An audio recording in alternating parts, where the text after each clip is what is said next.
Assalamualaikum warahmatullahi wabarakatuh. Alhamdulillahi rabbil alamin. Assalatu wassalamu ala ashrafil anbiya'i wal mursalin Sayyidina Muhammadin wa ala alihi wa sahbihi ajma'in. Subhanaka la ilma lana illa ma 'allamtana innaka antal alimul hakim. Rabbi shrah li sadri wa yassir li amri wa hlul 'uqdatam min lisani yafqahu qawli wa la hawla wa la quwwata illa billahil aliyyil azim.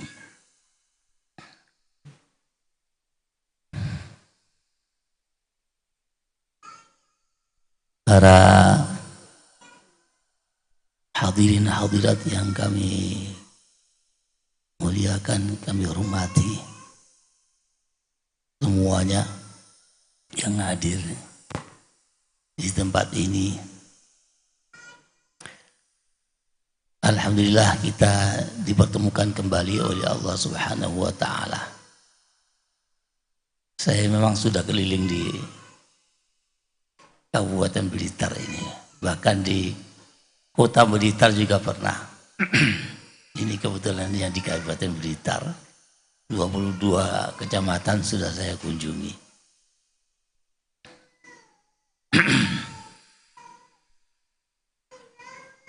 Saya merasa bangga dengan Blitar karena kesungguhannya di dalam mengamalkan bacaan Al-Quran. Apalagi yang hadir ini adalah guru-guru Al-Quran yang tentunya akan menularkan ilmunya kepada murid-muridnya.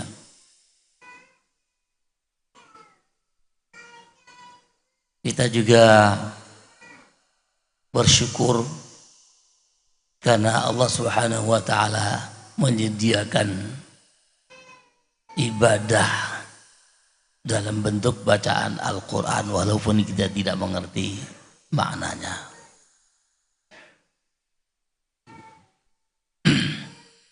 Tetapi karena bacaan Al-Quran itu ibadah, bagaimanapun namanya ibadah itu ada aturan cara-cara beribadah yang baik. Ketika kita menjalankan sholat ada rukun sholat, ada kewajiban dan macam-macam. Oleh karena itu ketika kita beribadah di dalam membaca Al-Quran itu ada aturannya singkat. Aturan yang disebutkan oleh Al-Quran itu warattilil Qur'ana tartila, bacalah Al-Quran secara tartil.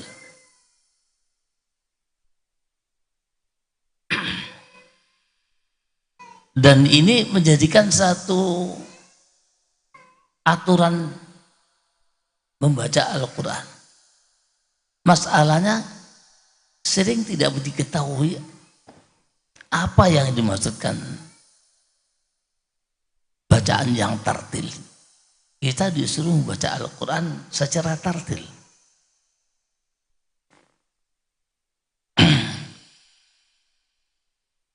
Dari awal dulu, zaman sahabat Sayyidina Ali sudah pernah menjelaskan tentang tartil itu tajwidul huruf. Yang namanya tartil itu adalah memperbagus huruf. Nah, sekarang memperbagus huruf itu seperti apa? Bukan hanya sekedar membaca benar, bukan hanya, tapi dibaguskan, diperbagus bacaannya. Tajwidul huruf, hurufnya diperbagus. Dari sinilah kemudian para ulama dari perintah Allah supaya kita membaca dengan tartil itu, para ulama memberikan satu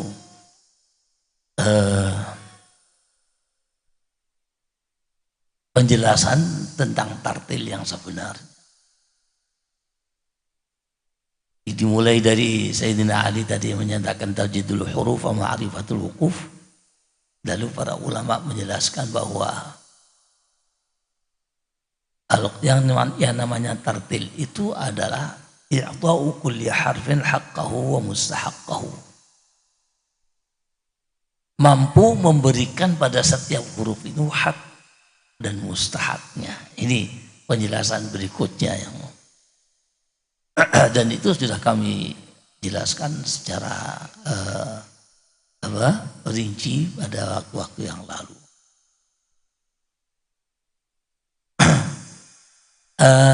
Intinya ketika kita mengucapkan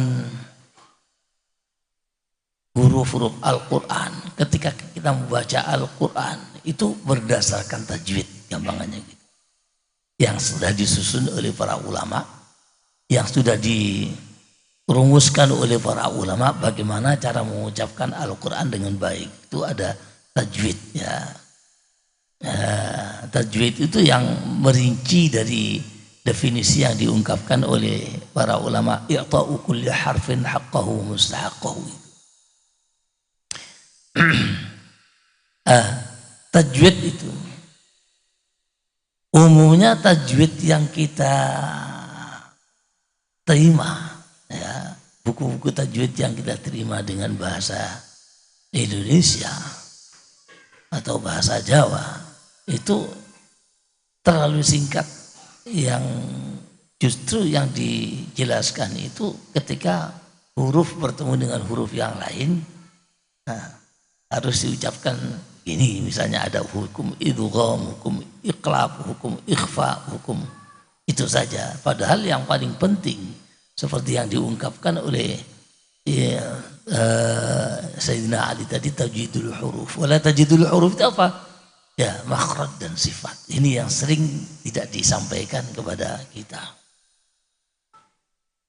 Ketika kita tidak tahu makhraj huruf dan sifat-sifat huruf, lah itu tidak bisa mengukur mana sih bacaan Al-Quran atau huruf-huruf Al-Quran yang dianggap bagus itu yang mana.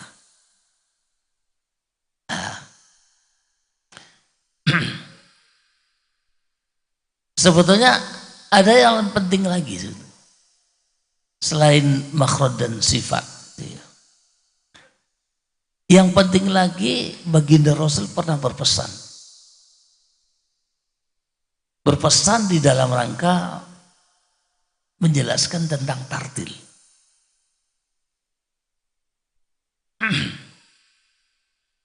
Baginda Rasul itu pernah bersabda, Iqra'ul Qur'ana biluhudil arabi wa aswatiha.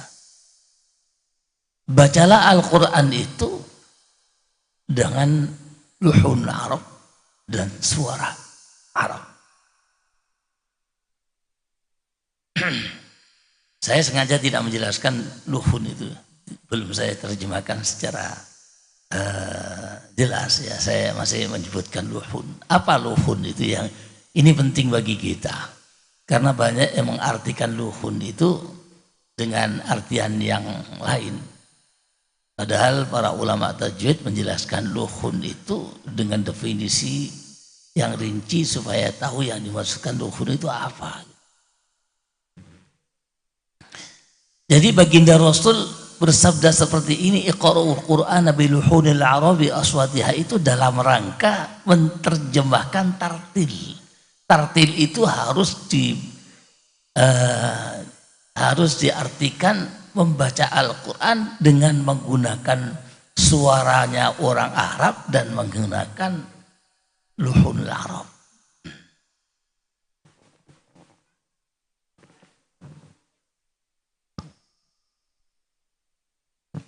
Kadang-kadang begini, orang-orang yang sudah mempelajari makhraj, mempelajari sifat, mempelajari tajwid lah, sudah matang, tapi tidak mengerti maksud daripada pesan baginda Rasul Iqra'ul Qur'ana biluhunil araf ini. Itu nanti akan berbeda cara membacanya, cara menerapkan ilmu tajwidnya dengan bacaan yang sebenarnya. Nah, oleh karena itu ingin saya jelaskan, luhun itu apa? Para ulama memberikan satu definisi. Luhun itu adalah qiraatul insan, bacaan seseorang. Ya. Qiraatul insan, bacaan seseorang bihaitsu jibillatihi wa tabi'atihi, berdasarkan pembawaan bahasanya, ya, berdasarkan pembawaan bahasanya ala tariqatil arabil uraba, sesuai dengan cara orang-orang Arab asli, sesuai dengan cara-cara orang-orang Arab asli. Alladzi nazala al-Quran bilughatihim, di mana Al-Quran itu diturunkan dengan bahasanya orang Arab asli. Ini definisi daripada luhun. Jadi luhun itu apa? Luhun itu ternyata adalah bacaan yang berdasarkan dialek Arab. Begini, ketika kita mengucapkan dengan pembawaan dan tabiat bahasa, pembawaan bahasa, ya. Katakan kalau kita berbahasa Jawa, ada pembawaan bahasa ibu, gitu. Istilahnya bahasa ibu, ya. Itu susah ditiru oleh orang-orang yang baru belajar bahasa Jawa. Karena kalau tidak tahu bahasa ibunya.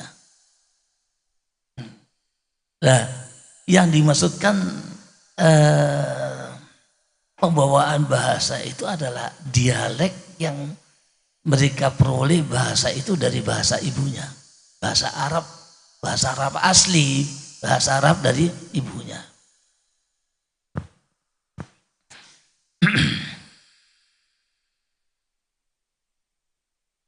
Yang dimaksudkan pembawaan bahasa itu dialeknya, ya, kemudian juga susunan bahasanya. Kalau kita melihat sejarah baginda Rasul Muhammad sallallahu alaihi wasallam, baginda Rasul itu ketika masih kecil diasuh oleh Sayyidah Halimatus Sa'diyah. Diasuh oleh Sayyidah Halimatus Sa'diyah.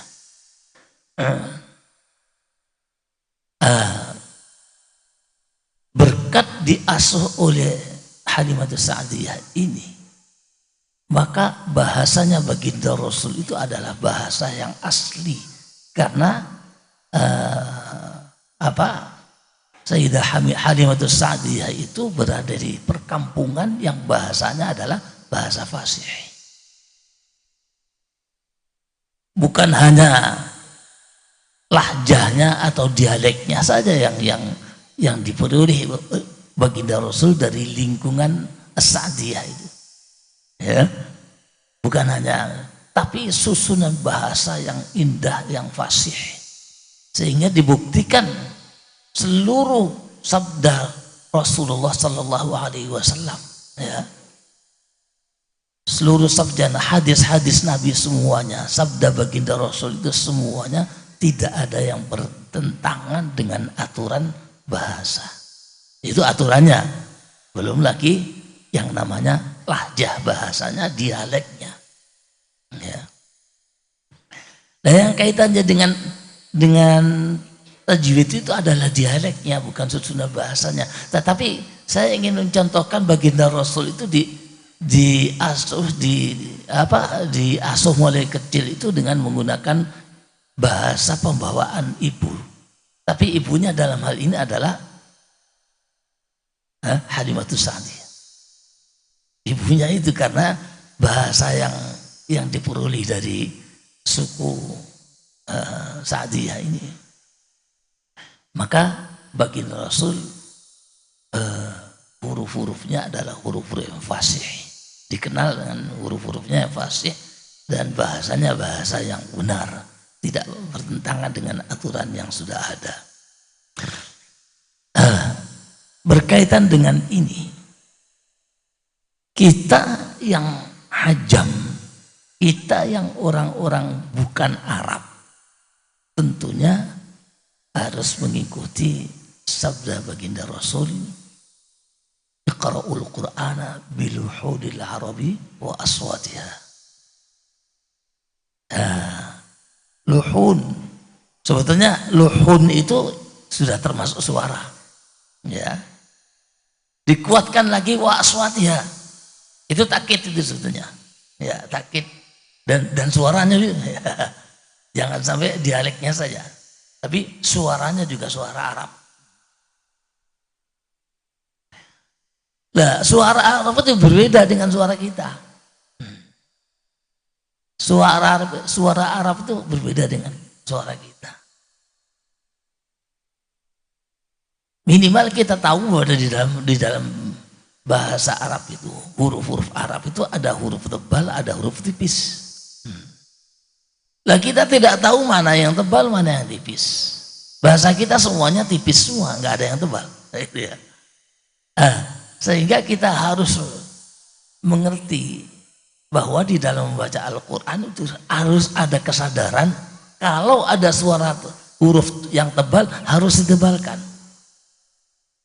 Ya, kalau ada huruf yang harus ditebalkan, ya kita harus membaca dengan harus ada usaha untuk menebalkan. Terkadang kita tidak tahu cara menebalkannya, ya, banyak yang tidak tahu cara menebalkan, kan repot lagi itu. Apalagi suara Arab itu secara umum itu tebal, ya, suara Arab itu tebal. Kemudian masih ada suara yang tebal, ada huruf yang tebal. Ketika kita mengucapkan huruf hamzah, ya, a, bahasa kita a, beda kan, ya. Suara kita itu loh a, ya. Aku mau, aku mau. Nah, kalau Arab, aku mau ditebal sedikit. Itu secara umum huruf-huruf yang tipis itu ternyata harus ditebalkan di dalam bahasa kita. Sehingga kalau kita mau membaca Al-Quran itu harus ditebalkan sedikit suaranya.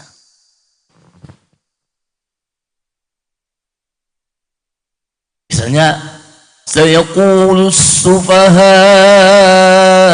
minan nasi ma wallahum. Kalau pakai suara kita, sayaqulu as-sufaha'u minan nasi ma wallahum. Itu bahasa kita, suara kita, gitu ya. Oleh karena itu kita harus belajar itu, karena itu perintah Rasulullah, ya, hadis Nabi yang saya sebutkan tadi itu, ya, pada asalnya perintah itu al-amru lil wujub, wajib itu, ya, kita wajib menyesuaikan dengan lahjah bahasa Arab dengan suara Arab. Nah, ini yang sering kita tidak menyadari. Oleh karena itu, tapi saya sudah berkeliling di Blitar ini, sudah berkeliling, sudah memperkenalkan yang namanya suara tebal dan suara tipis. Sudah saya sudah sudah keliling, ya, sampai 22 kecamatan di Kabupaten Blitar ini. Itu yang sering saya sampaikan, dan itu harus kita lakukan, ya. Belum lagi suara tebalnya, ya, huruf tebalnya maksud saya, karena di dalam bahasa Al-Quran itu ada huruf tebal, ya. Ar-Rahmanir Rahim. Itu huruf tebal ya. Waladhdallin. Nah, kalau yang kita tidak mengerti waladhdallin belum tebal kan? Enggak sama kan? Jadi ada kemantapan ketika menebalkan huruf.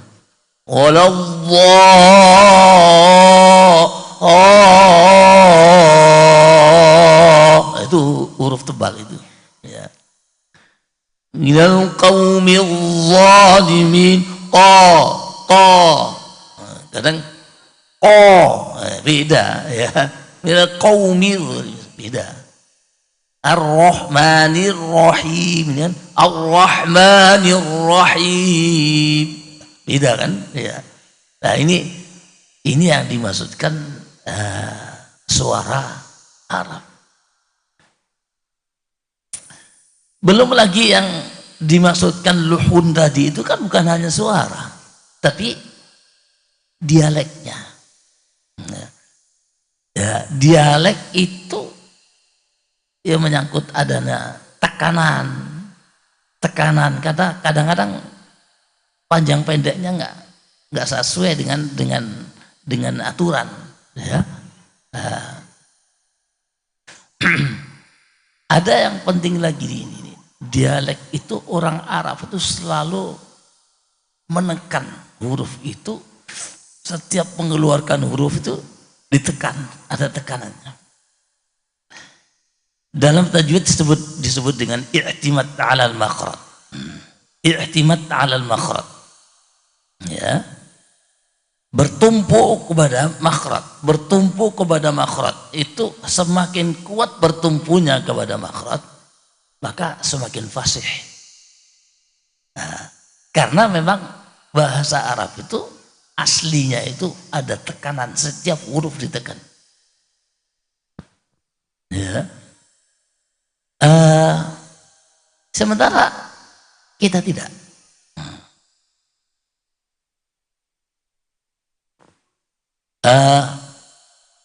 Terutama huruf-huruf yang sukun, huruf-huruf sukun dan huruf-huruf yang bertajdid, huruf-huruf yang jatuh sebelum sukun atau huruf-huruf yang jatuh sebelum tajdid, itu tekanannya lebih kuat lagi. Ya, yang tidak sukun saja, yang tidak ada sukunnya saja, itu tidak ada tekanan. Orang Arab itu kalau berbahasa, bahasa sehari-hari ya, itu nyentak-nyentak, gitu ya. Itu bagian daripada dialeknya. Aina kunta, itu. Ya.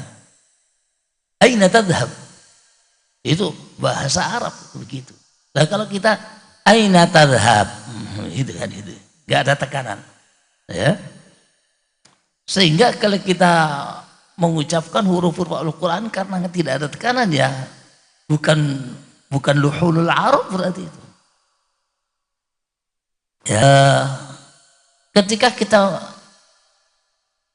bandingkan dengan bahasa lain yang sering saya jadikan contoh itu dialek, itu orang Madura kan ada lagu bahasanya ya, lagu bahasa dialek bahasanya itu yang khas gitu ya. Kamu udah di mana? Kamu udah di mana? Itu kan ada tekanan-tekanan juga kan ya. Tapi beda tekanannya dengan bahasa Arab. Kalau Arab itu tekanannya di setiap hurufnya ditekan, dan di samping itu kalau ada sukun lebih ditekan. Kalau saya melebihkan mubalaghah di dalam menekan bahasa Arab, misalnya alhamdulillahi rabbil alamin, itu tekanan, tapi saya lebihkan ini untuk Arab ya nggak terlalu seperti itu, supaya tahu kalau itu ada tekanan. Alhamdulillahi rabbil alamin, alhamdulillahi rabbil alamin, Ar-Rahmanir Rahim, Maliki Yaumiddin. Alhamdulillahi Rabbil Alamin Ar-Rahmanir Rahim. Gak ada tekanan kan? Tekanannya maksud saya, bukan suaranya. Sekarang tekanannya. Alhamdulillahi Rabbil Alamin. Rabbil Alamin. Bil dengan Rabbil Alamin. Gitu.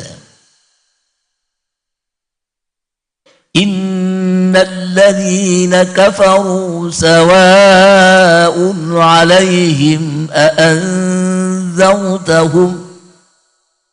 Kalau kita tidak menyadari tekanan bahasa kita, paling ya sudah bahas suaranya sudah suara Arab.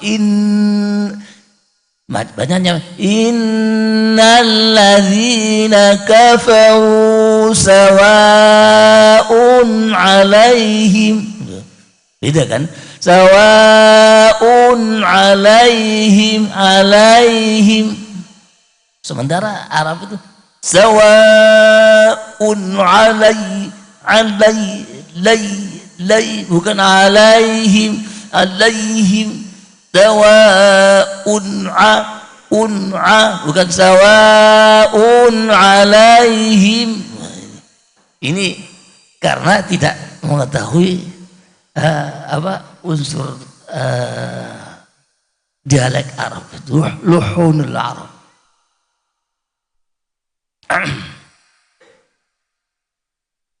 Jadi kalau yang di Jawa Timur ini sedang dibina di Malang, ya. Itu yang akan dikirim MTQ nasional nanti akan berlangsung tanggal 8 September. Nah, sekarang kori-kori Jawa Timur masih sedang dibina. Ternyata masih lahjanya bukan lahja Arab. Kori-kori yang sudah juara Jawa Timur itu, ya, yang sudah Jawa Timur, sudah juara Jawa Timur itu masih lahjanya lahja Jawa lah, lahja Indonesia.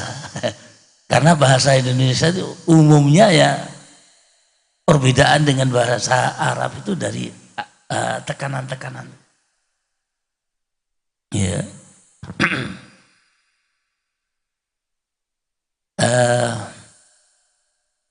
Saya punya cerita, mungkin pernah saya ceritakan ya. Waktu di Mekah saya itu ketemu dengan orang namanya Pak Abdul Wahab. Abdul Wahab ini orang Suriname. Di Suriname itu banyak orang-orang Jawa, ya, orang Jawa yang dipekerjakan paksa oleh Belanda dulu tuh, disuruh nanam tebu dan nanam kopi di Suriname sana. Jadi orang-orang Jawa diusungi ke Suriname sana, disuruh kerja, nggak dikasih gaji, dikasih makan itu aja. Kerja paksa. Setelah merdeka mereka nggak pulang, menjadi penduduk Suriname. Sekarang yang namanya di Suriname itu orang-orang Jawa dan keturunannya itu sudah menjadi dianggap penduduk asli dan menjadi pejabat-pejabat, ya. Sudah tidak bisa dibedakan antara penduduk orang-orang Belanda dengan mereka sudah berbahasa Belanda juga, tapi masih mempertahankan bahasa Jawanya. Bukan hanya bahasa Jawanya, mempertahankan unggah-ungguhe wong Jawa, gitu ya. Itu begitu. Bahasa Jawanya dipertahankan. Bahasa Jawa itu kan lemes gitu ya.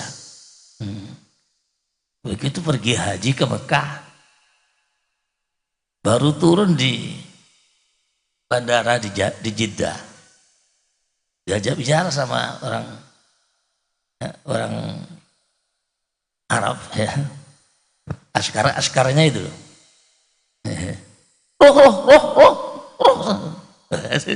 Di sana tuh orang sana biasa begitu, itu bukan nyentak, tapi itu bahasanya. Di sana kamu ke sana gitu, bahasa Jawanya gitu.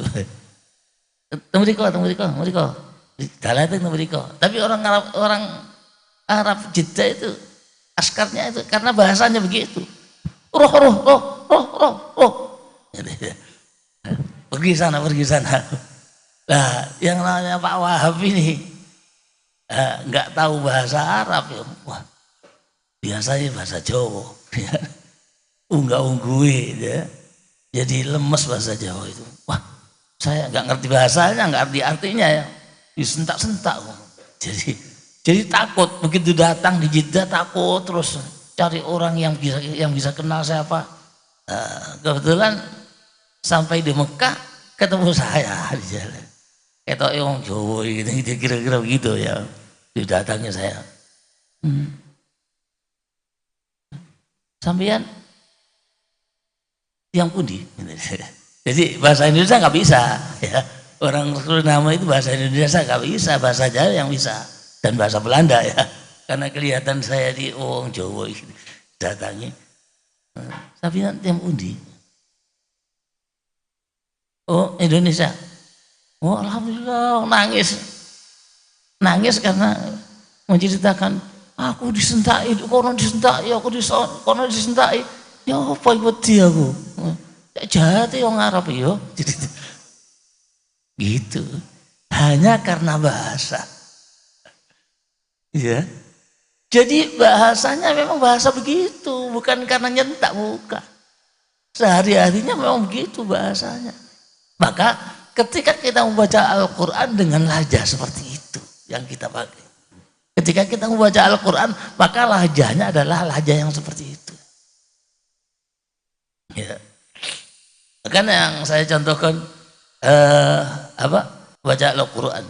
Inna Allah la yastahi an yadriba mathalan ma ba'udatan fama fawqaha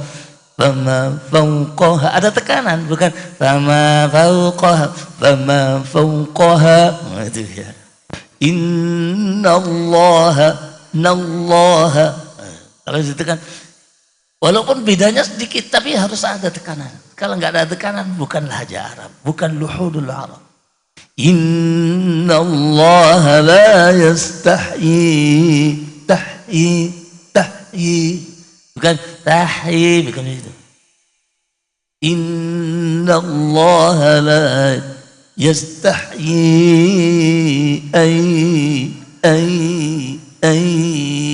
bukan yadrib, yadriba mathalan bukan mathalan, bukan begitu. Ya, itu namanya tekanan luhunul Arab. Mathalan ma ba'udatan fama fawqaha fama ditekan fama, bukan fama fawqaha, fama fawqaha. فأما الذين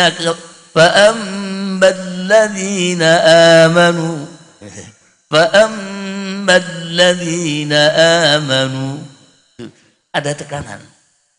Bismillahirrahmanirrahim. Gitu ya. Jangan Bismillahirrahmanirrahim. Bukan luhud Arab itu. Itu kan ada nyeret yang sedikit kan. Bis dengan bis beda kan ya. Bis milla bukan milla, bukan milla. Bismillahirrahmanirrahim. Bukan Bismillahirrahmanirrahim, bukan begitu ya.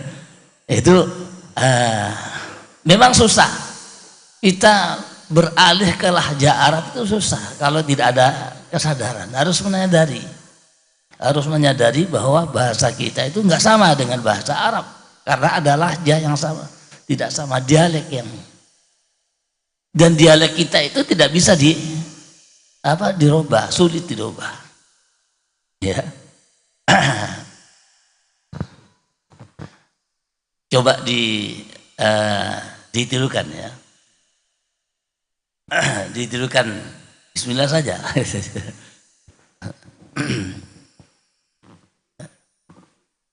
Coba ya.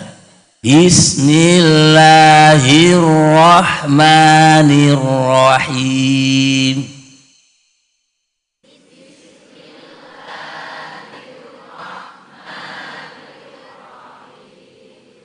Ya itu Mbak, itu lahjah Jawa itu.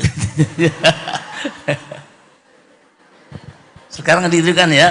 Bismillahirrahmanirrahim.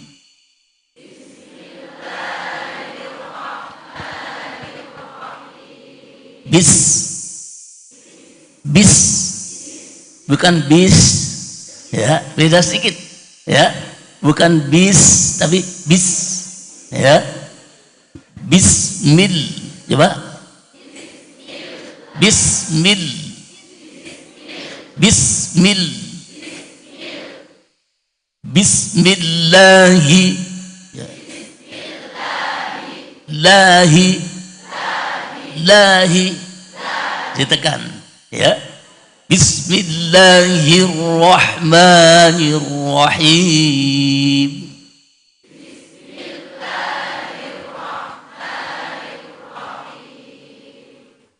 Alhamdulillahi rabbil alamin.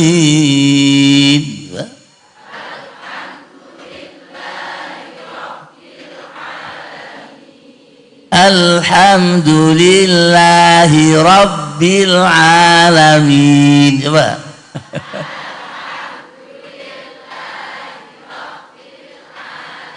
Biasanya kan begitu ya. Ini harus dirubah. Ya, harus dirubah dengan lahjah Arab. Bukan alhamdulillah.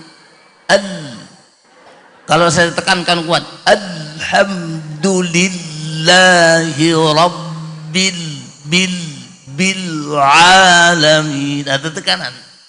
Ya. Alhamdulillahi rabbil alamin. Coba.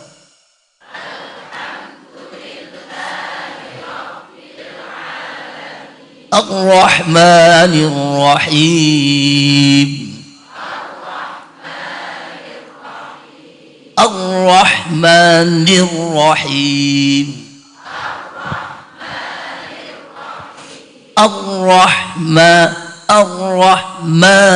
Ma ditekan. Ar-Rahmanir Rahim. Maliki yaumiddin.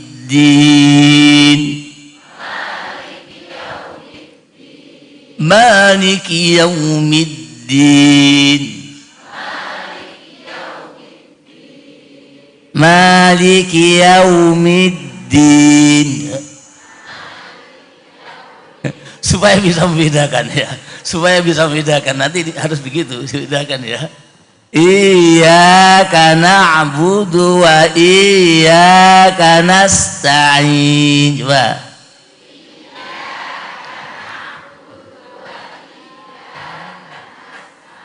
Biasanya ngono. Iyyaka na'budu wa iyyaka nasta'in. Coba.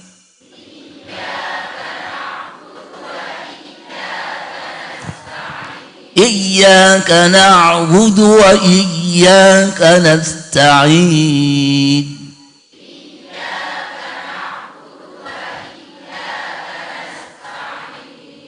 Nasta'in. Nasta. Tangannya ditekan. Nasta. Nasta'in. Iyyaka na'budu wa iyyaka nasta'in.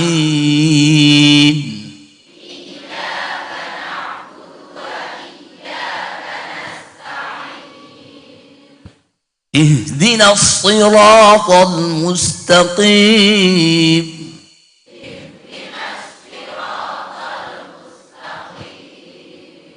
Ihdinas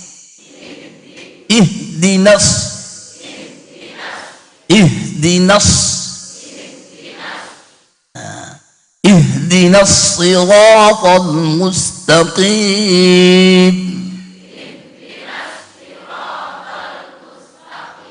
Sira ihdinas siratal mustaqim.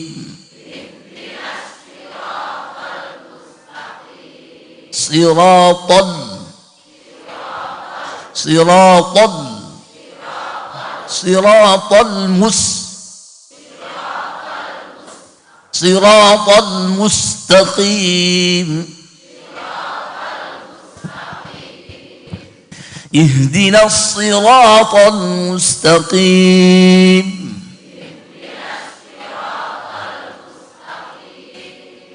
siratal ladzina an'amta 'alaihim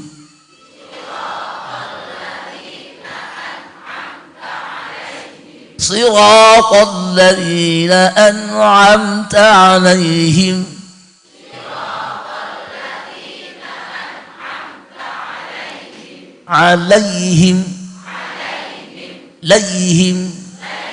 bukan alaihim ya, bukan alaihim, kan itu ya, alaihim. Siratal ladzina an'amta 'alaihim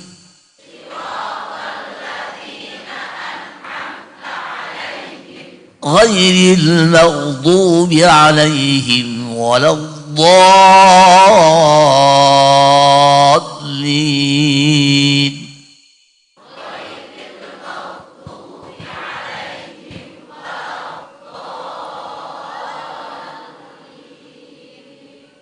Sekali lagi, ini susah untuk beralih menjadi dialek Arab, itu susah, harus dilatih.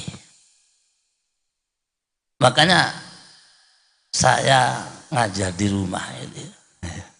Di rumah juga habis subuh, mulai tahun 89 sampai sekarang.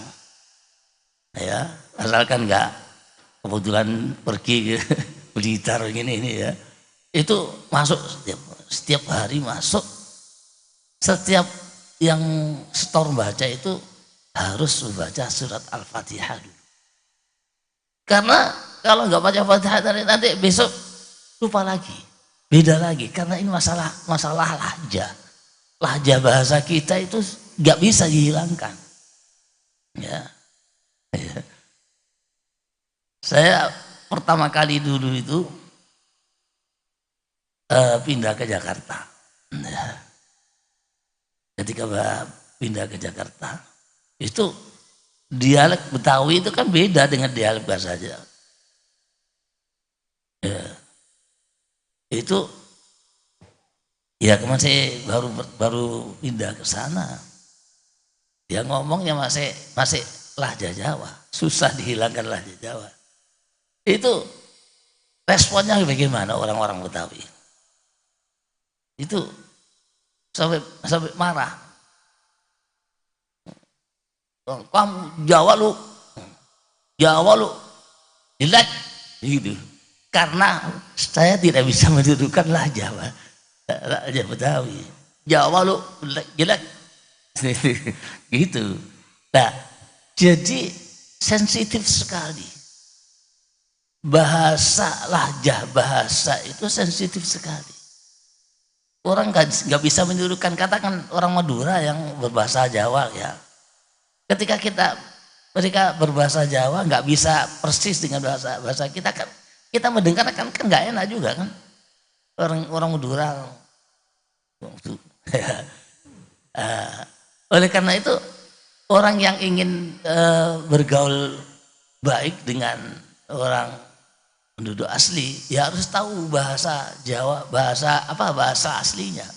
Kalau kita ke Madura sana ya harus berusaha berbahasa Madura dengan lahjah Madura, hilangkan bahasa kita. Itu nanti akan bisa enak bergaul itu. Kalau masih ada masih belum hilang lahja Jawanya, nanti orang-orang Maduranya sendiri nggak enak. Diajak bicara tuh nggak senang, nggak bisa bebas itu. Apalagi sekarang Al-Quran.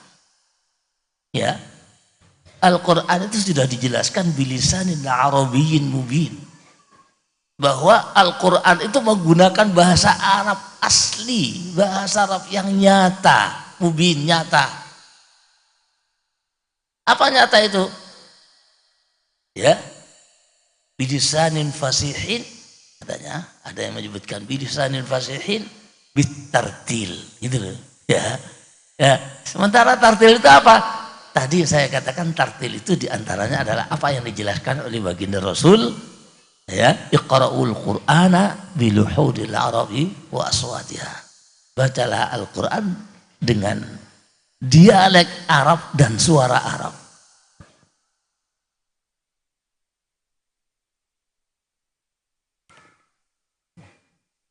Jadi kita sampai jam berapa ya? Mana panitianya? Ya, sampai selesai. Selesainya kapan? Sampai selesai.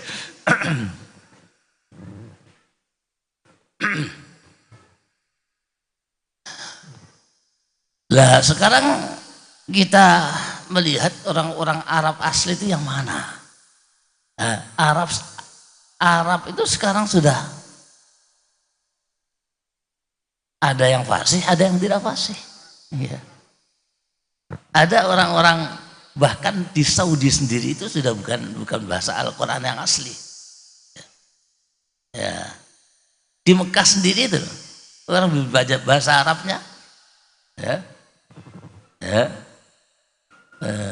itu bunyi qaf itu gaf. Ya. Saya dulu tinggal di dekat namanya daerah Garara, Qorora gitu. Garara. Bil haqigah. Jadi qaf itu jadi begitu. Orang-orang, sementara di dalam definisi tadi disebutkan adalah alladzi nazal al-Qur'ana unzil al-Qur'anu bi lughatihim, ya. Di mana Al-Qur'an itu diturunkan dengan bahasa mereka. Bi lughatihim, dengan bahasa mereka. Bahasa mereka itu bahasa Arab yang Arabul Uroba tadi itu.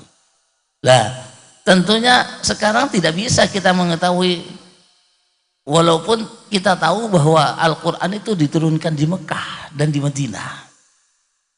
Bukan berarti sekarang itu kita merujuk pada bahasanya orang Mekah sekarang, enggak. Karena bahasa Mekah sekarang itu berbeda. Bahasa Arab yang ada di Mekah sekarang itu bukan bahasa Al-Quran yang asli. Karena Al-Quran yang asli itu diturunkan oleh Allah Subhanahu wa Ta'ala yang dengan disebutkan uzil Al-Qur'anu ala sab'ati ahrufin. Al-Quran itu diturunkan dengan ada yang menyebutkan 7 bahasa.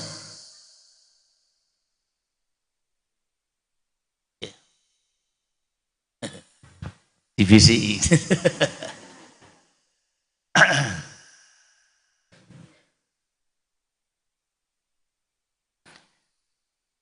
Jadi ternyata di Mekah itu bukan bahasa Al-Quran yang asli. Al-Quran itu diturunkan unzil Al-Qur'anu ala sab'ati ahrufin. Al-Quran itu diturunkan dengan 7 bahasa. Ada yang menyatakan 7 bahasa. Ada yang menyatakan sab'ah itu adalah berarti bermacam-macam. Ya. Nah, sama dengan bahasa kita 1001 dengan 1001 macam, itu kan berarti bukan 1001 beneran, ya. Saking banyaknya kan gitu. Sama dalam bahasa Arab itu sab'ah itu ternyata ada yang mengartikan sab'ah itu banyak. Bukan berarti 7.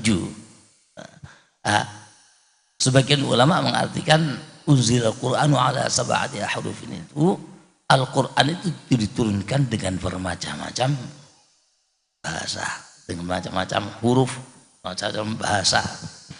Ada yang menyatakan dengan bermacam-macam huruf. Lah, sekarang kalau kita kembali kepada bahasa yang asli itu yang mana? Bahasa Al-Quran yang asli itu yang mana? Maka rujukannya kepada ahli Al-Quran. Karena Al-Quran itu diajarkan berdasarkan talaki. Ketika Al-Quran itu diajarkan kepada muridnya, itu secara talaki, sehingga muridnya menirukan kepada gurunya.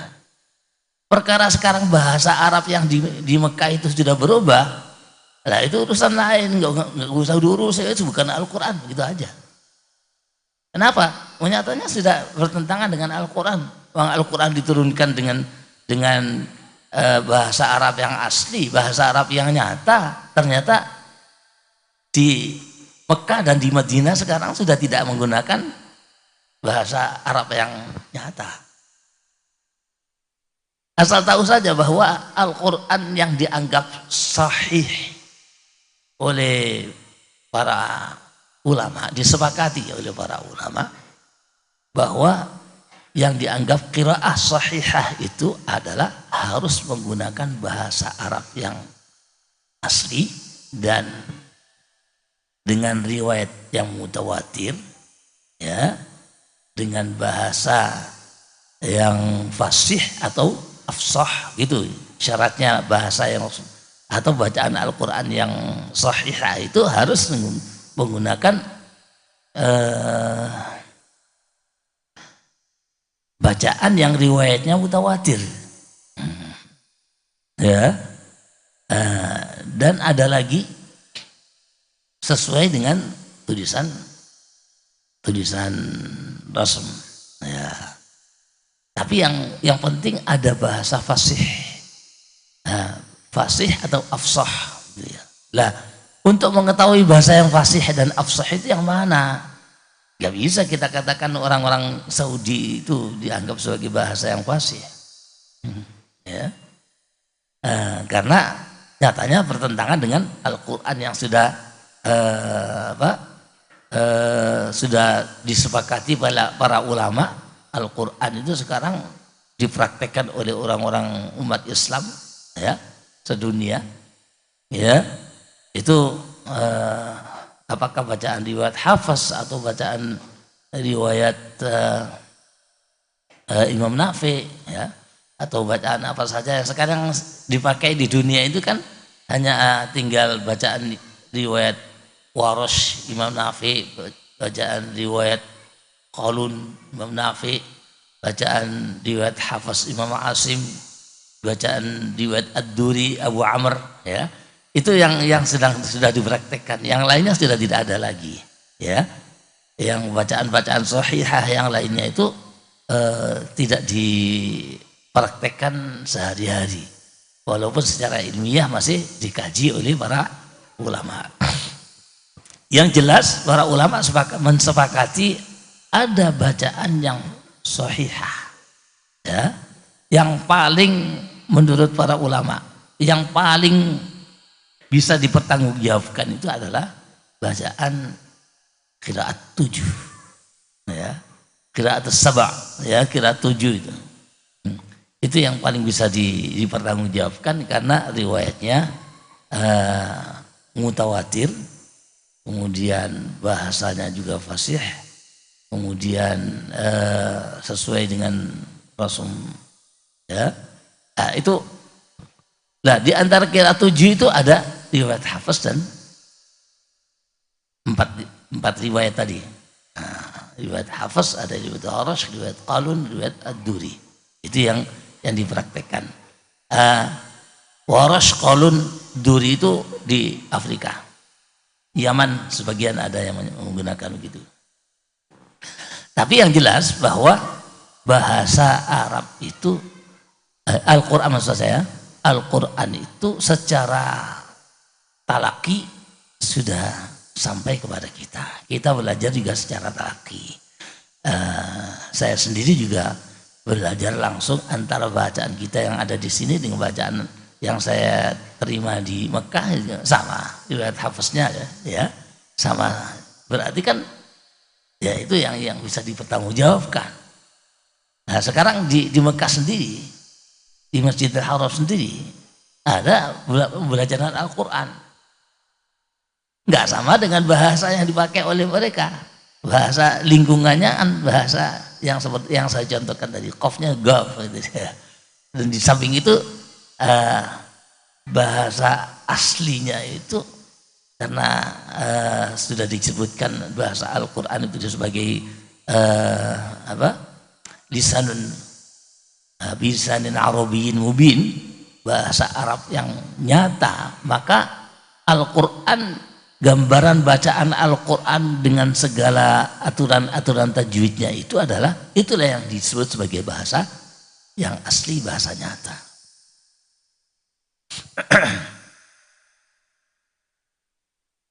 Memang kalau kita melihat bahasa asli orang di Mekah sendiri pada waktu itu, kalau kita gambarkan di Mekah waktu itu, ketika baginda Rasul Muhammad sallallahu alaihi wasallam menerima wahyu pertama kali, itu sebagian ulama menyatakan menggunakan bahasa Quraisy. Nah, bahasa Quraisy sekarang itu tidak bisa dilacak mana yang bahasa Quraisy yang disebutkan itu, ya. Tapi pertama kali baginda Rasul mendapatkan ayat yang pertama, Iqra bismi rabbikal ladzi khalaq khalaqal insana min 'alaqin iqra wa rabbukal akramul ladzi 'allama bil qalami 'allamal insana ma lam ya'lam. Itu diturunkan dengan menggunakan bahasa Quraisy. Kenapa? Karena saat itu harus disampaikan kepada orang Quraisy dulu. Pertama kali tentunya kepada istrinya, yaitu Sayyidah Khadijatul Kubra. Sampaikan kepada Sayyidah Khadijah dengan bahasa Quraisy. Ya. Jauh sedikit di Syekh Amir itu paling ya hanya setengah kilo lah dari lingkungan Rasul, dari rumahnya Sayyidah Khadijah itu sekitar setengah kilo. Sudah ada bahasa yang lain, bukan bahasa Quraisy. Sehingga di Mekah itu jaraknya dekat itu bahasanya macam-macam. Ya, bahasanya macam-macam. Perkara kemudian yang terpakai oleh orang Arab secara luas itu bukan bahasa Quraisy, itu wajar. Karena bahasanya banyak sehingga ketika hubungan dengan orang luar itu semakin banyak, maka bahasa itu akan menyatu. Ini pakai bahasa ini, pakai bahasa ini, sehingga bahasa yang Quraisynya sendiri hilang. Ya, bahasa Quraisy yang asli itu yang pertama kali diturunkan Al-Quran. Ya, itu sebagian ulama menyatakan bahasa Quraisy. Tapi kemudian setelah itu 6 tahun kemudian, ya,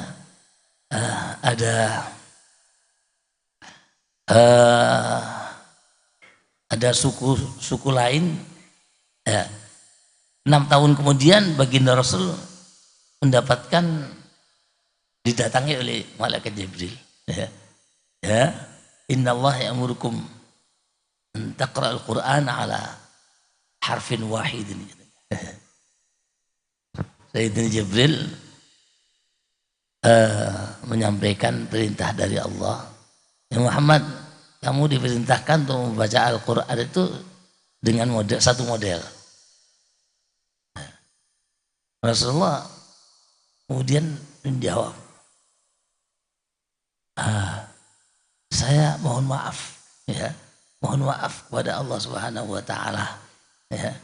Inna ummati la tutiqu, ya. Umatku itu tidak bisa berbicara dengan satu model bacaan itu. Soalnya di Mekah sendiri jarak setengah kilo saja sudah bahasanya berbeda. Nah, oleh karena Rasulullah minta kepada Jibril supaya memohon kepada Allah Subhanahu wa taala jangan satu. Ya. Malaikat Jibril turun lagi, innallaha ya'muruka an taqra'al Qur'ana ala harfain. Allah memerintahkan kepada kamu untuk agar kamu membaca Al-Quran itu dengan 2 model. Sekali lagi Rasulullah tetap menyatakan mohon maaf saya nggak bisa. Umatku tidak bisa mengucapkan dengan dua model. Oh, nyatanya bahasanya banyak ya. Gitu ya. Sampai 3 kali turun, 4. Yang keempat itu malaikat Jibril menyatakan unzilal Qur'anu ala sab'ati ahrufin. Al-Quran itu diturunkan dengan bermacam-macam bahasa. Gitu. Nah, dari sinilah kemudian Al-Quran itu pada saat itu, pada zaman baginda Rasul itu bacaan macam-macam model bacaan. Dan itu terbukti sampai pernah terjadi pertengkaran Sayyidina Umar dengan Sayyidina Hisham. Ya. Sayyidina Umar dengan Sayyidina Hisham itu sebetulnya satu kabilah ya, kabilah Quraisy juga sebenarnya. Gini, Sayyidina Umar itu kan orang-orang Quraisy juga ya. Ada namanya Hisham. Hisham itu keponakan cucu kakaknya Sayyidah Khadijah. Apa namanya itu? Putu ponaan gitu ya. Bahasa Jawa kan putu ponaan ya. Jadi kakaknya Sayyidah Khadijah itu punya cucu namanya Hisham. Itu kalau Sayyidah Khadijah menyebutkan itu putu ponaan kan itu ya. Jadi cucunya Sayyidah Khadijah juga, cuma cucunya sebetulnya cucu kakaknya namanya Hisham. Sayyidina Hisham itu masuk Islamnya itu 3 tahun menjelang Rasulullah wafat. Jadi 3 tahun sebelum Rasulullah wafat itu Sayyidina Hisham baru masuk Islam. Padahal itu cucunya Sayyidah Khadijah. Cucunya sendiri loh Islamnya kari-kari. Islamnya kari-kari. Begitu masuk Islam langsung mendalami Al-Quran ya. Sayyidina Hisham itu pernah jadi imam, mengimami sholat Isya. Sayyidina Umar terlambat jadi makmum masbuk. Itu ceritanya begitu. Sayyidina Umar makmum masbuk di belakangnya. Sholat Isya ini. Ketelatan 1 rakaat Sayyidina Umar itu. Karena hanya 1 rakaat, ketelatan 1 rakaat berarti Sayyidina Hisham waktu itu membaca rakaat yang kedua membaca surat Al-Furqan. Rakaat keduanya surat Al-Furqan itu ya. Ya. Kalau kita kan qul huwallahu ahad. Rakaat kedua qul huwallahu ahad gitu. Ini dulu itu. Sayyidina Hisham ngimami orang sholat Isya itu loh. 7 orang ngimami sholat Isya itu yang dibaca rakaat keduanya surat Al-Furqan. Surat Al-Furqan itu sepertelon juz. Lebih ya. Sepertiga juz lebih itu ya. Itu yang rakaat kedua, mungkin rakaat pertamanya lebih panjang gitu ya. Mungkin rakaat yang pertamanya itu suratnya lebih panjang, mungkin setengah juz gitu ya. Nah ini waktu itu begitu. Sayyidina Hisham membaca surat Al-Furqan, Sayyidina Umar jadi makmum masbuk. Begitu mendengarkan bacaannya, Sayyidina Umar masgul, marah. Ya, enggak khusyuk sholatnya. Kenapa? Bacaannya enggak sama. Lah, Sayyidina Umar mengira bahwa bacaan Sayyidina Hisham itu salah gitu loh. Apalagi Sayyidina Hisham kan baru masuk Islam. Sayyidina Umar marah. Ya karena ghirahnya terhadap Al-Quran tinggi, Sayyidina Umar marah sekali. Sudah enggak khusyuk. Padahal Sayyidina Umar itu terkenal kalau sholat itu khusyuknya amit-amit, pokoknya khusyuknya sangat khusyuk sekali. Pernah satu ketika Sayyidina Umar itu sholat ya, dia nceloki kalau jengking. Nah,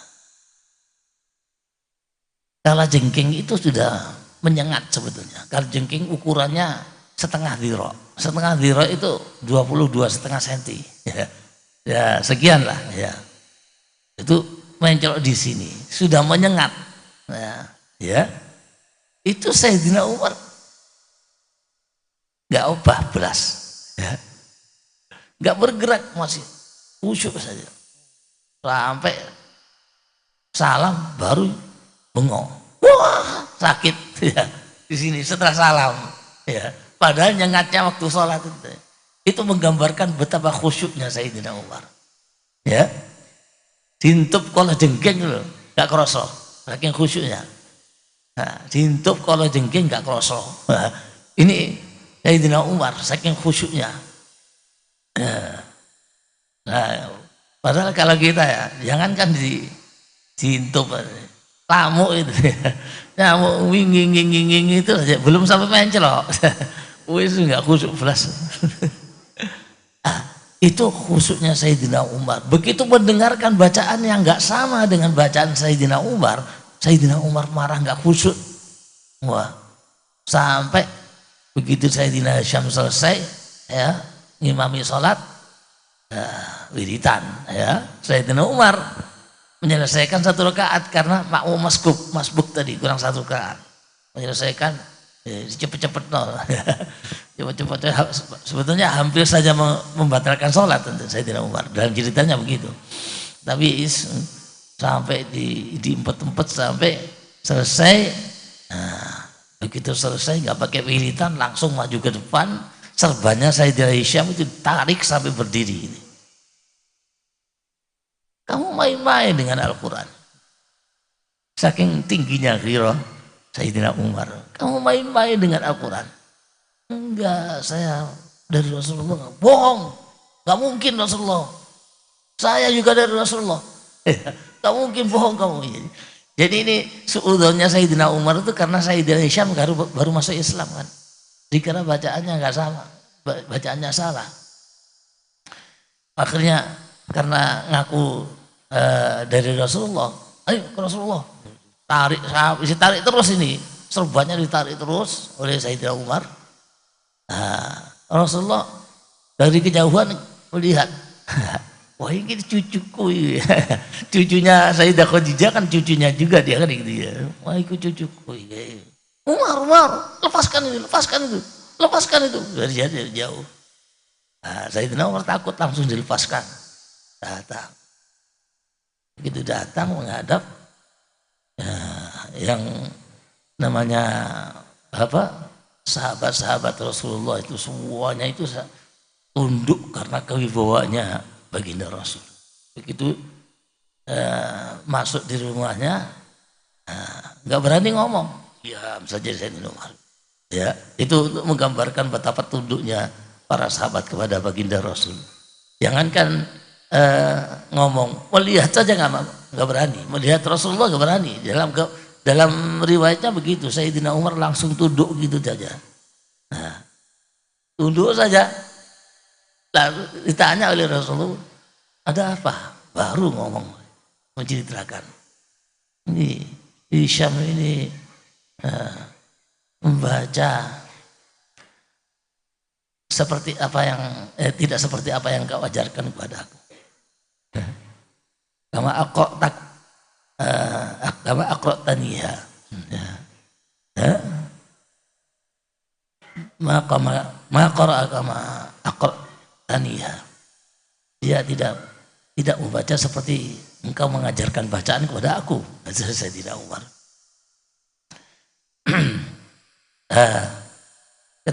Ketika tengah-tengah melaporkan seperti Rasulullah langsung mempersilahkan kepada Sayyidina Hisham, iqra kama aqra'tukumuha,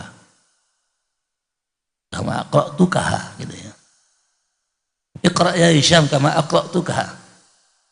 Hisham, kamu bacalah kamu seperti aku telah membacakan kepadamu ya surat itu, surat Al-Furqan. Baca. Ya, Sayyidina Hisham baca dengan hati-hati. Seperti waktu sholat itu. Sayyidina Umar mendengarkan. diam saja. Begitu selesai Sayyidina Hisham membaca, baginda Rasul menyatakan hakadha unzilat. Ya begini Al-Quran diturunkan. Bener ya. Gampangannya bener. Kaget yang namanya Sayyidina Umar. Wah, berarti saya yang salah gitu ya. Saya selama ini salah. Kaget. Takut sekali Sayyidina Umar. Di tengah-tengah ketakutan Rasulullah merintahkan kepada Sayyidina Umar. Iqra ya Umar kama aqra'tuka. Umar, baca seperti aku telah membacakan kepadamu. Umar. Ya.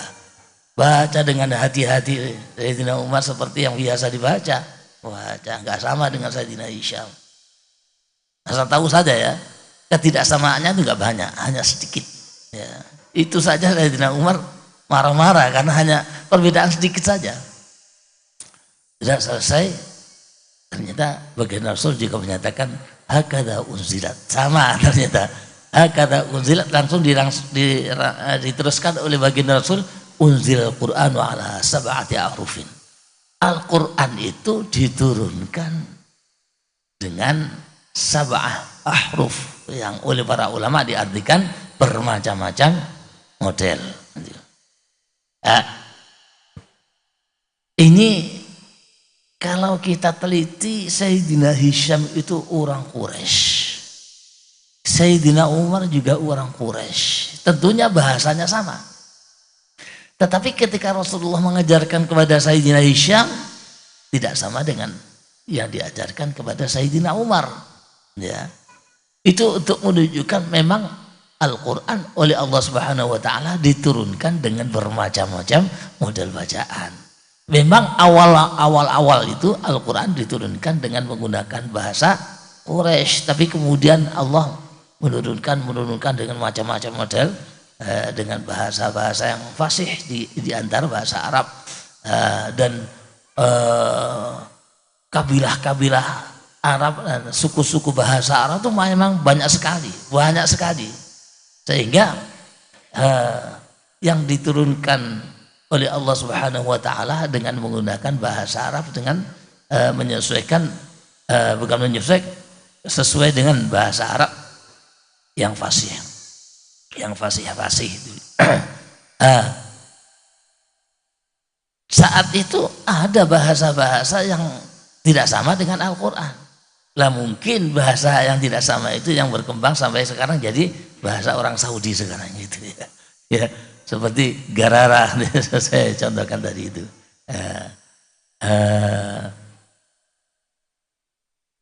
Orang-orang Mesir juga seperti itu. Orang-orang Mesir juga bahasanya nggak sama dengan bahasa Al-Quran.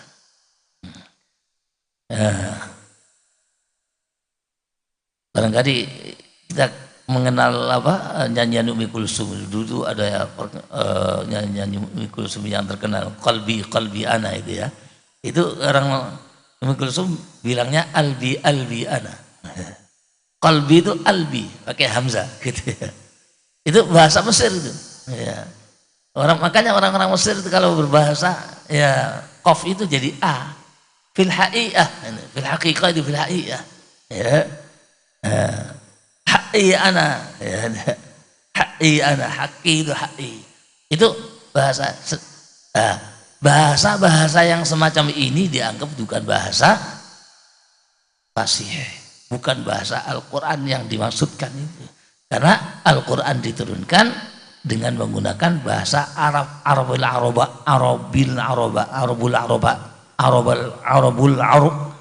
Uroba. Jadi Arab asli. Arab asli itu ya gambarannya yang saya gambarkan, bahasanya di desa tempatnya Sayyidah Halimatus Sa'diyah, tempat Rasulullah tumbuh ya mulai kecil itu sampai umur 8 tahun Rasulullah berada di lingkungan itu, lingkungan Halimatus Sa'diyah dengan menggunakan bahasa yang fasih. Oleh karena itu ketika kita sudah tahu bahwa bahasa Arab itu ada yang fasih dan ada yang tidak fasih, ada Al-Quran itu yang diturunkan sesuai dengan bahasa Arab yang fasih itu, ada yang tidak. Ya. Maka kita tidak boleh sembarangan membaca Al-Quran itu seperti yang orang-orang Yaman di Indonesia, ihdinas siratal mustaqim, nggak ada itu. Bukan Al-Quran. Cari di riwayat-riwayat yang ada semuanya, riwayat yang sahih, ya, nggak ada. Ya, itu bisa jadi nggak sah itu salahnya. Ya, saya sendiri gimana itu beriman. Dan itu masih dilakukan oleh orang-orang terutama orang-orang Arab itu yang mempertahankan, menyamakan dengan bahasanya sendiri. Bahasa yang di Indonesia ini kan Arab, dari Arab Yaman Selatan, jadi dari apa? Dari Tarim, dari ya itu menggunakan bahasa itu nggak boleh. Ihdinas siratal mustaqim, nggak, bukan bahasa Arab itu, dan itu nggak sah, ya, nggak sah. Soalnya kalau kita sholat itu harus menggunakan bacaan Al-Quran yang sahih, bahasa Al-Quran yang sahih. Sampai lihat di fikih-fikih itu, saking telitinya sampai dihitung ini yang namanya huruf-huruf di dalam surat Al-Fatihah. Surat Al-Fatihah itu kalau dibaca dengan Maliki Yaumiddin, namanya panjang, maka jumlah hurufnya 156 surat Al-Fatihah itu. Nah, dengan tasdid-tasdidnya. Dan 156 itu hurufnya harus benar semua, harus sahih semua. Kalau nggak sahih, nggak sah sholatnya. Ya, kecuali kalau memang nggak bisa, ya. Kayak dalam aturan bacaan itu ada yang dikategorikan ummi. Ya, kalau ummi ya ummi nggak bisa lagi, ya sudah, itu nggak apa-apa. Tapi kalau jangan jadi imam, karena ummi itu tidak berhak menjadi imam. Ummi nggak boleh jadi imam, nggak berhak menjadi imam. Lalu sekarang kalau mustaqim itu jadi imam masalahnya, ya. Ya. Disuruh makmum nggak mau, maju terus orang-orang gitu. Ya. Padahal bacaannya mustaqim, nggak boleh itu, nggak sah sholatnya. Ya, yang nggak sah bukan hanya imamnya saja, semua makmumnya jadi nggak sah semua. Ya, lebih baik mufaraqah kalau ada bacaannya semacam itu.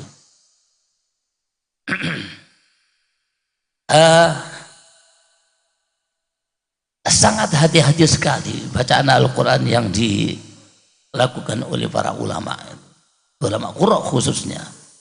Ulama qurra itu memberikan ijazah bacaan itu ya sesuai dengan huruf-huruf yang benar, sahihah. Apalagi yang sekarang itu sangat diteliti, sangat dihati-hati baca Al-Quran, cari yang punya sanad. Ya, sekarang sudah musim begitu tuh. Ya, kalau nggak punya sanad nggak apa-apa, asalkan sama dengan yang punya sanad. Sanad Al-Quran itu sampai ada yang sanadnya istilahnya a'las sanad yang tinggi gitu ya. Itu melihat kepada dasarnya adalah talaqi. Kalau bacaannya tidak sesuai dengan bacaan yang bertalaqi, itu dianggap ummi, ya, dianggap ummi. Ummi itu bukan hanya orang yang pelat saja, enggak. Ya. Kadang-kadang yang dianggap ummi itu orang pelat, ya, orang-orang nggak bisa baca, ya. Ummi itu banyak kategori ummi itu yang dimasukkan ke kategori ummi. Yang kesemuanya pokoknya tidak sesuai dengan bacaan yang benar, itu dianggap ummi. Ya, kalau sudah ummi itu nggak berhak menjadi imam.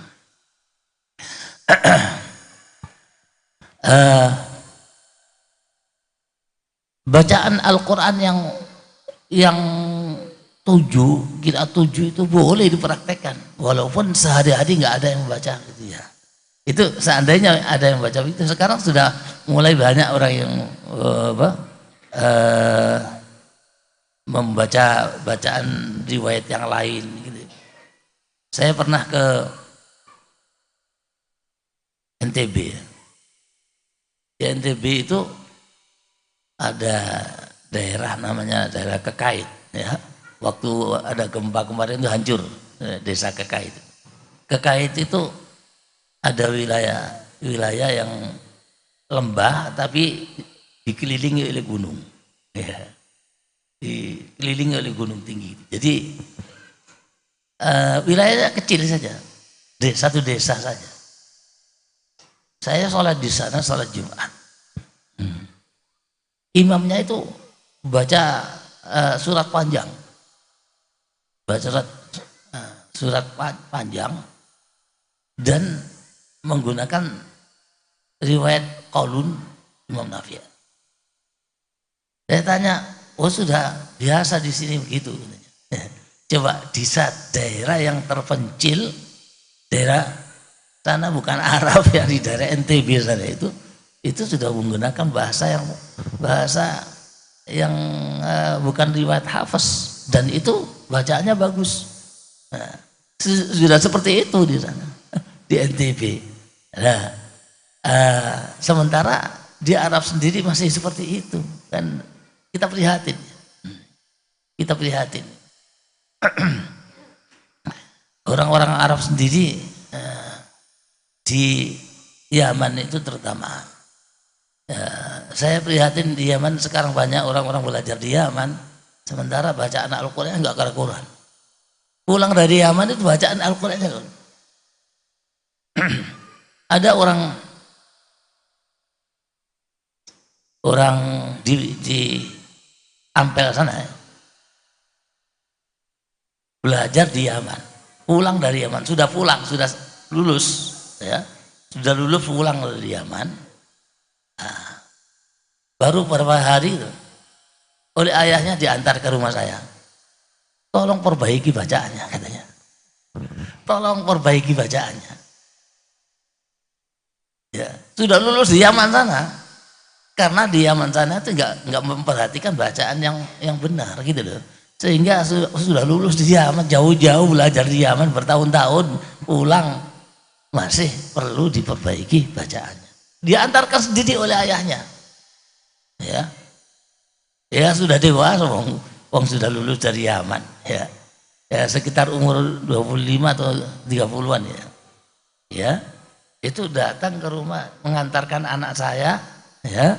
Ini anak saya supaya diperbaiki bacaannya. Begitulah bacaan Al-Quran ya. Mudah-mudahan kita diberi hidayah oleh Allah Subhanahu wa taala untuk selalu ya memperbaiki bacaan, selalu menjaga bacaan Al-Quran kita sehingga ibadah bacaan kita itu diterima oleh Allah Subhanahu wa taala.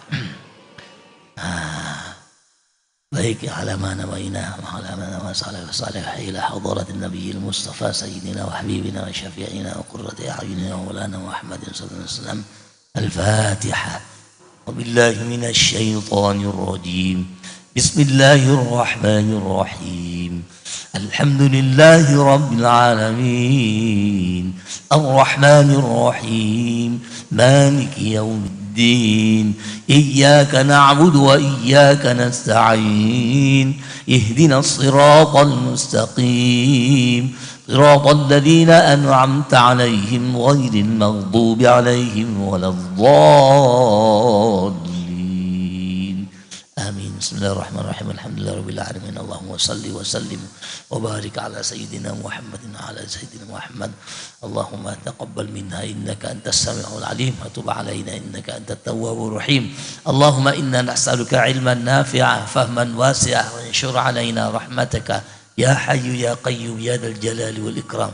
اللهم علمنا من علمك المخزون وسنا بسر اسمك المسون. اللهم ارزقنا فهم النبيين وحفظ المرسلين وإلهام الملائكة المقربين برحمتك يا أرحم الراحمين. اللهم اغفر لنا ذنوبنا وذنوب آبائنا وأمهاتنا، ذنوب آبائنا، ذنوب أزواجنا، ذنوب أولادنا، ذنوب أولاد أولادنا، وذنوب جميع مشايخنا، وذنوب جميع مشايخنا، وذنوب جميع الطلبة، وذنوب جميع من حقنا علينا، وذنوب جميع من أوصانا بالدعاء، وذنوب جميع من أحسن إلينا، وذنوب جميع من أساء علينا، وذنوب جميع من عادانا، وذنوب جميع المسلمين والمسلمات والمؤمنين والمؤمنات. ربنا آتنا في الدنيا حسنة في الآخرة حسنة قنا عذاب النار. صلى الله على سيدنا محمد النبي الأمي وعلى آله وصحبه وسلم. الحمد لله رب العالمين. فاتحة.